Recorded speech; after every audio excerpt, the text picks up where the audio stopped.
The Nuggets, they fired Michael Malone, the winningest coach in franchise history, our Shams Charania reports. They also fired general manager Calvin Booth, who took over the role 3 years ago.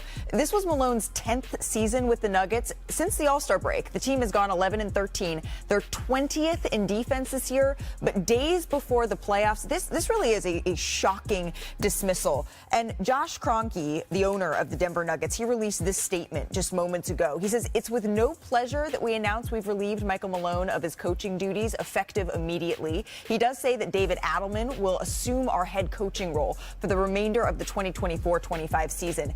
Championship level standards, he continues, and expectations, they remain in place for this current season as we look to the future. We will look forward to building on the foundations laid by Coach Michael Malone over his record-breaking 10-year career in Denver. I use the word shocking. Really, this is stunning. Our senior insider, Shams Charania, here to help us understand what went into this decision here. Shams, why did the Nuggets fire Michael Malone now? Malika, the way the season was going, 4 straight losses in a row, and just what has gone on the last couple of years with what's been described to me as a Cold War between Michael Malone and Calvin Booth, the Nuggets believed that something needed to change.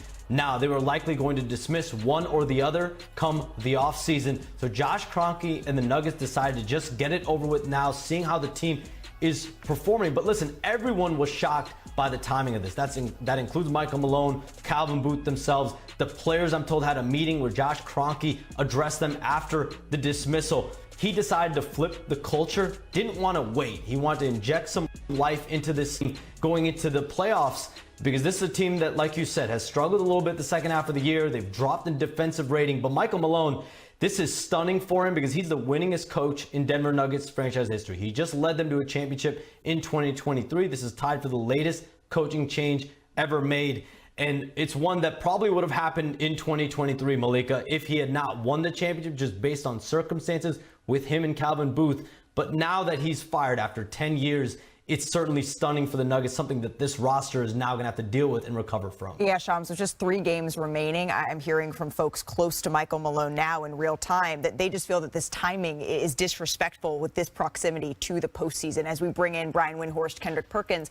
Brian, I'm going to start with you here. Just your reaction to both Malone and Booth's dismissal. Yeah, so Shams described it as a Cold War. That's absolutely true. You know, let me just say that for the decade, Michael Malone has always preferred to play veteran players over young players. I can go back to talking about when he preferred to play Jameer Nelson over Emmanuel Mudiay when he was a lottery pick. And over the last couple of years, the Nuggets coming off that championship have lost some veterans like Kentavious Caldwell-Pope and Bruce Brown and Jeff Green.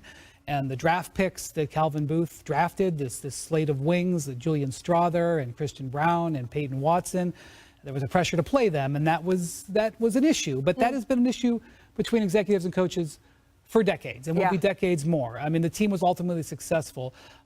Same goes with Michael Malone with players. Michael Malone, was very rough on his players. He screamed at his players. He called rage timeouts. He would yell at them in film sessions. He would yell at them in the locker room. He would yell at them in huddles. Their players all got tired of it over the course of time.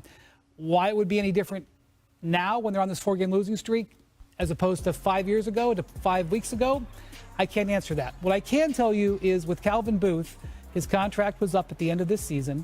He had negotiations throughout the year, before the year, and going into the year with management, with ownership. Those talks broke down. And so it was kind of known within the league that there was a chance that Calvin Booth was not going to be retained. The Nuggets over the last couple of decades under owner Stan Kroenke have repeatedly not retained management. But it is most like the Kroenke family, Stan and Josh, who own many teams across the globe, to be patient, that you wouldn't do this with a coach, especially the winningest coach in team history. So we'll hear more, I'm sure, from the Kroenkes.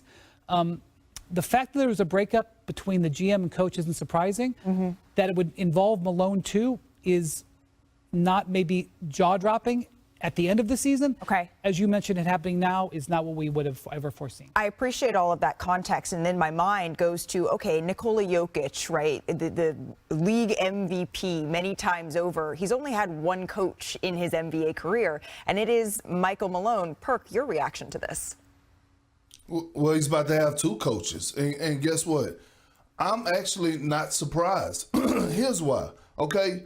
We all know from watching this past season that it was trending towards this direction for us, Michael Malone. He's been lost the ears of this locker room. We have been seeing the frustration in Nikola Jokic. I always say, if you want to see how a team feels about their coach, watch their effort and watch them defensively. How many times has Michael Malone had to call his team out for not competing at a high level on the defensive side of things? And now all of a sudden you're looking at Calvin Booth and him being fired. Well, guess what? You got Nikola Jokic, a generational talent, the most skilled big to ever play the game of basketball, a guy that is knocking at the door of being a top 5 center of all time. Guess what? Over this past week or so, he's had a 60-point triple-double. He's had a 40-point triple-double, and a few other triple-doubles that has came in results of L's. So with that being said, you have to every single year, every single minute, find how to put the necessary pieces around your best player. We saw it happen with LeBron James his entire career. GMs were always under pressure of how can we better the roster to make sure that he has the best chance of winning the title. We're witnessing it. We witnessed it with Giannis Antetokounmpo. We witnessed it right now today with Steph Curry, right? They go out and get Jimmy Butler. Again, I'm not surprised, especially in today's game. And this year when we have witnessed Luka Doncic being traded, we have witnessed Taylor Jenkins being fired, and so now it's Michael Malone. And by the way, Shams, you are on a legendary run, damn it. I ain't gonna even lie. Damn it, this is impressive. If we thought Taylor Jenkins getting fired was surprising, though, this takes the cake because, like Malika just said, for a championship coach to get fired this late into the regular season, this is tied for the latest firing ever in NBA calendar, but never has it happened like this for a team that's in 4th place. He just won a championship 2 years ago, and he's someone now, when you think about the coaching market, Taylor Jenkins and Michael Malone are now infused into a market where I would expect there to be, guys, a lot of activity these next few weeks. But for the Nuggets' perspective now, David Adelman will be their interim head coach. They feel very good about him moving forward, but what message does that give this group as far as what they're going to compete for, what they're going to contend for? There's a lot of questions in Denver coming up, and I would expect some real questions around not only the coaching position, but also who's going to manage this roster long term. For anyone who wants a little bit more information on David Adelman, Shams, who will be the interim head coach, as you reported, of the Denver Nuggets, here you go. He has been an assistant coach with the Nuggets since 2017. He was with the Magic before then. As we've all hit on, it's really the proximity to the playoffs, though, that makes this so firing, right? So shocking. There's just 6 days left in the regular season. It appears as if the Nuggets are 4th in the West, but when you look at the loss